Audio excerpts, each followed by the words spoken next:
All right, welcome back to like secret weapons adjacent. Today we're doing something a little bit different. Instead of a proper review or demo or whatever, I wanted something to put on this channel so that I could start posting more frequently over here, do content that's a little more than just kind of the 1 minute song thing and the marginally infrequent demos and reviews. So if you follow me on Instagram, you may have seen I put up a Q&A a couple days ago asking for questions to respond in this video. We're not going to edit that. I got a pile of questions here on my phone from Instagram. So if you want to be involved in one of these, by the way, follow me on Instagram at Mark Johnston, and keep an eye out for the next time I put one of these on my story. So without further ado, oh, and before we jump in, I don't know that I'm playing guitar a whole lot in this video, but I am uncomfortable in front of a camera without a security blanket. So security blanket brought to you by Jennings.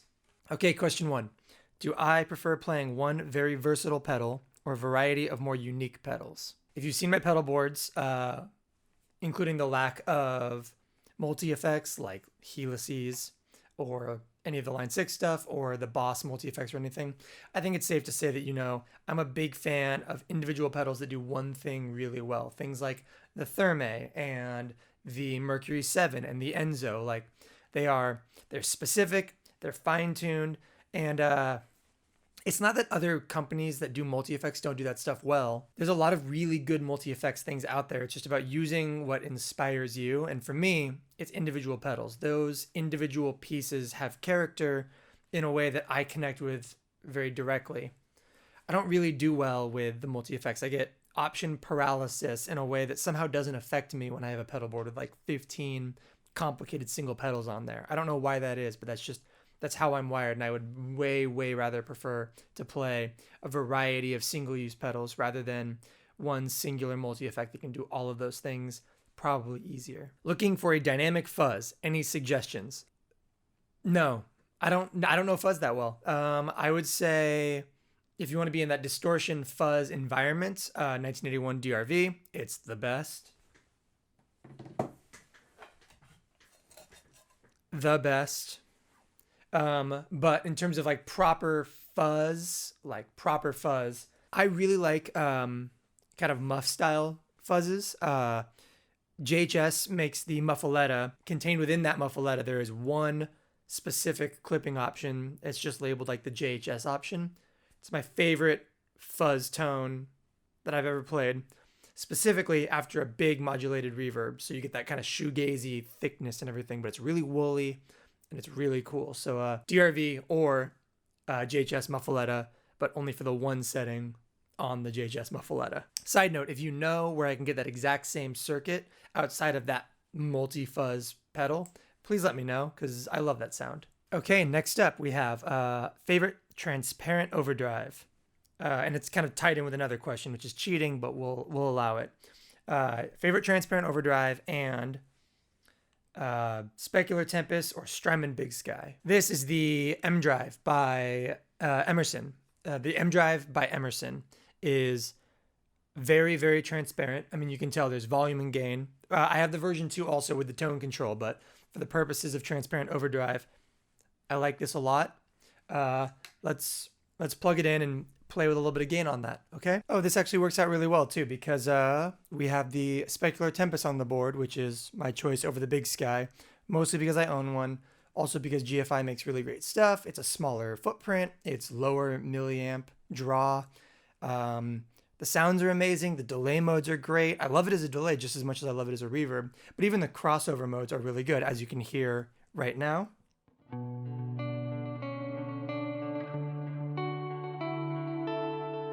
So that's just the Specular Tempest for all delay and reverb you're hearing.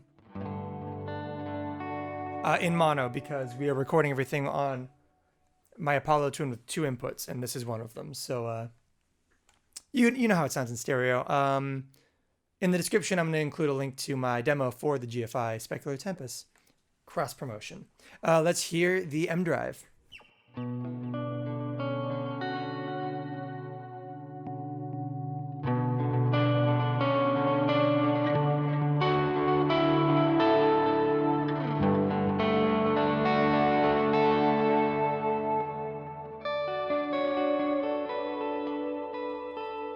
You can hear it clean up really, really well, which is cool. But also get kind of hairy.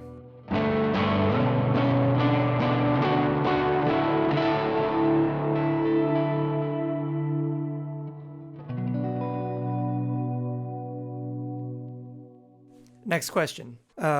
What is my setup for recording all my guitar loops? Which I think ties into a couple different questions I've gotten, like what camera do I use, perks of the Apollo over cheaper interfaces, and how do I produce my videos? Okay, so let's dive into all of that with one fell swoop, and hopefully I don't have to go back and make a full committed video to this later, but I probably will. So how I record all my guitar loops is right behind me, my laptop. I'm running Premiere Pro, multi-tracking everything that I do, mixing it in post, kind of like treating every video that I put up on Instagram or YouTube or whatever like it's its own proper song.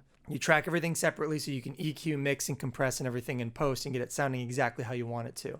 So that's the strategy there. I have the Apollo Twin because it's amazing, and the reason I would advocate for it over other recording interfaces is because it sounds that much better.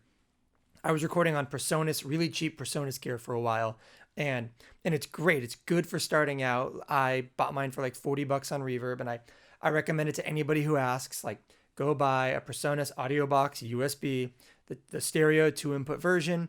It sounds totally passable. It's how I did all of the audio you've ever heard from me up until about 6 months ago. But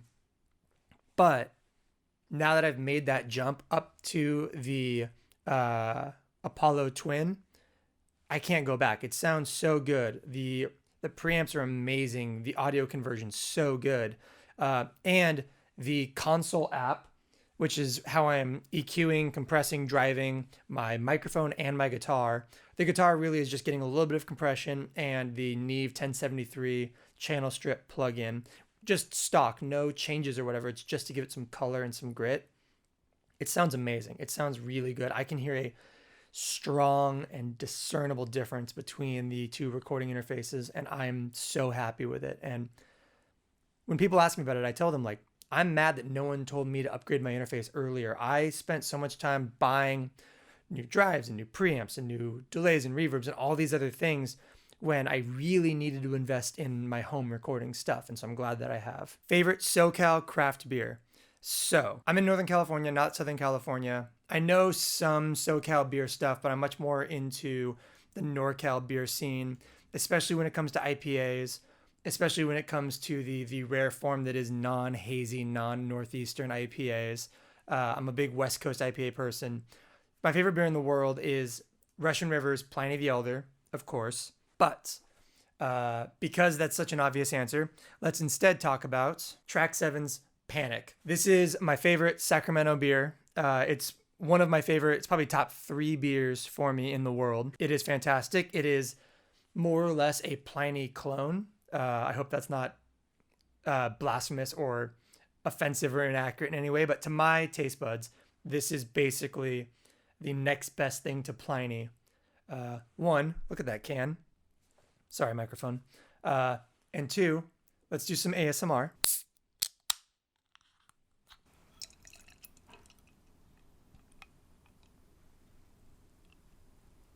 Look at that color. That is the appropriate color for beer. Track 7, call me.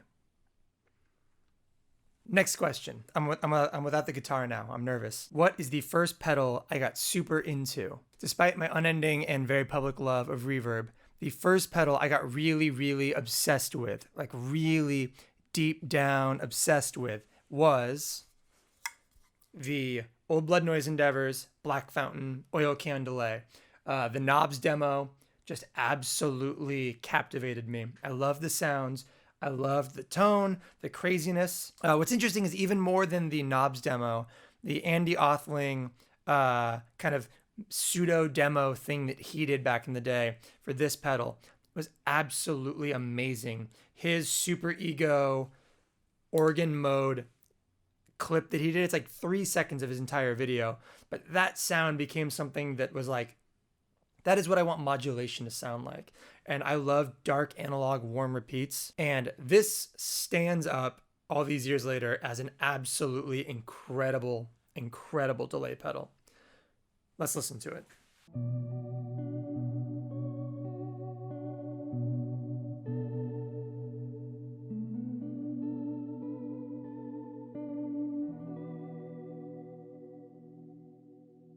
Next question. What settings do I use in my cab sim? I think he's referring to the GFI Cab Zeus, which is my main cab simulator. I also use my Supro 1605, sometimes direct, sometimes not direct, but I prefer to use it with the cab sim. And then I've also got a New Neighbor Iconoclast up there somewhere, but that one doesn't really have like setting changes. It just sounds good. On the GFI Cab Zeus, I really like the 12-inch speakers in stereo. Kind of the greenback and the Eminence, I think. I don't really know the exacts for my setup because I found two that I liked and I haven't touched them since then. But I can tell you the basic important things if you're trying to dial in cab, like stereo cab sounds on that thing. I really like 12-inch speakers, slightly off of the cone in terms of mic placement, one open back, one closed back. I think it's perfect. It's simple, it sounds good, it's reliable. I've used it in small rooms, giant rooms, it doesn't matter. It always sounds good. Next question. I have the JHS Morning Glory, interested in the Benson Pre. Are they even comparable?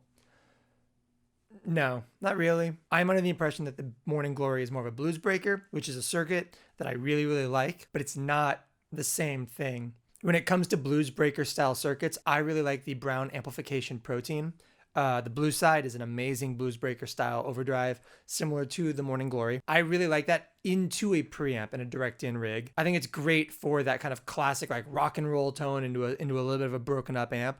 Whereas I would consider the Benson, aside from just being tonally very different, I would also consider it to be a really great preamp for a direct in rig or as a great amp fixer. The clean tone on my 1605 by Supro is great, but you put the Benson preamp in front of it with the drive low, the volume high, and you just get a really killer, smooth, warm amp tone. And then I use that as my basis for everything else I'm going to throw at it, including a blues breaker. Next question. Humbucker versus single coils. Why and when do you choose each? I was all single coils for a long time. I just never really liked the sound of humbuckers. They sound muddy and mid-rangey in a way I don't like until I heard this guitar.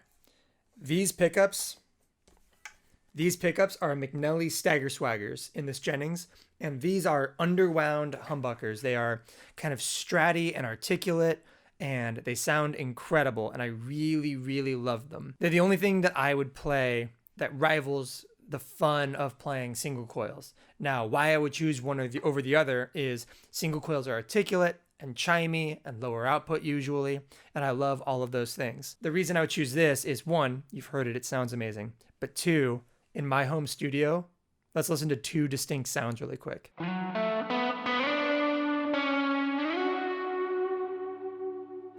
This is the sound of the Diamond compressor, the 1981 DRV, and the Benson preamp going direct in, all of them on and turned up.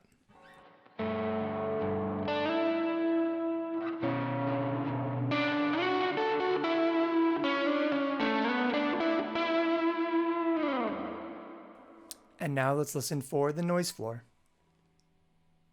Once again, those pedals are all on.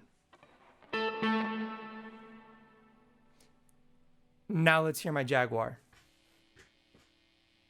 There's the buzz. We're going to do some fancy footwork where we cut between the two a couple of times just so you can hear that noise.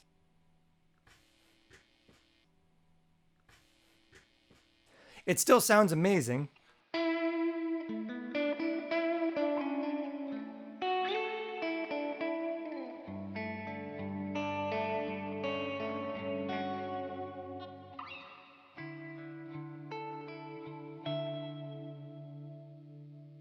And I love the trem on that, but that's a lot more noise.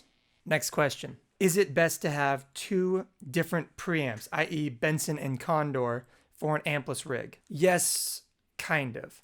If you want two separate styles of amplifier on your rig and you like the direct-in rig, kind of like what I do, yeah, there's totally a merit to that. I actually have a preamp on the way right now that I'm really excited about and plan on implementing as a 2-amp option in that exact same way. As far as Condor and Benson go, the Condor is an amazing clean bass preamp.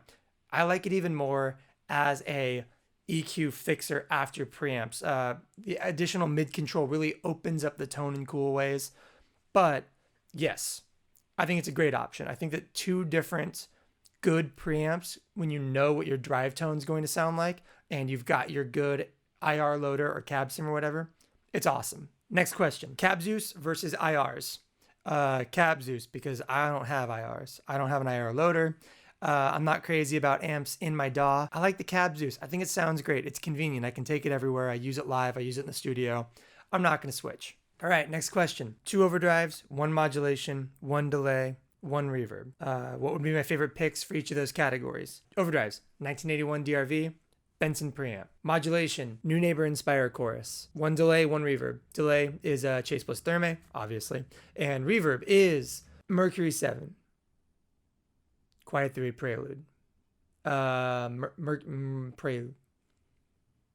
1 reverb, 2 overdrives and 1 reverb. What channel do you think you're on? Most underrated delay pedal on the market. Are we talking in production or of all time? Because of all time, the most underrated delay pedal on the market is the Line 6 Echo Park. I used to own one and I don't anymore because I make bad choices. It is a great, great, great delay pedal. Great sounds, stereo, cool, swelling options. The tape delay is great. The analog delay is great.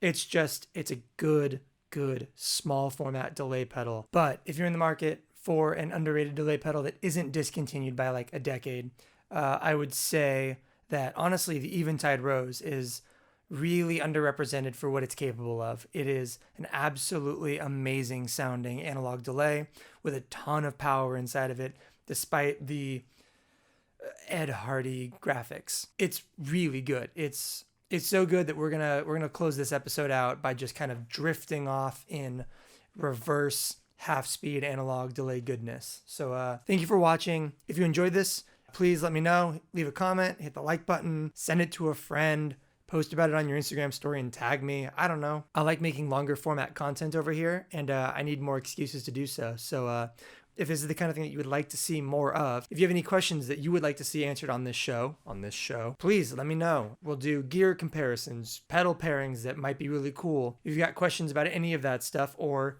favorite beers, I am here to answer those questions, probably. Until next time, let's end this episode listening to some Eventide Rose.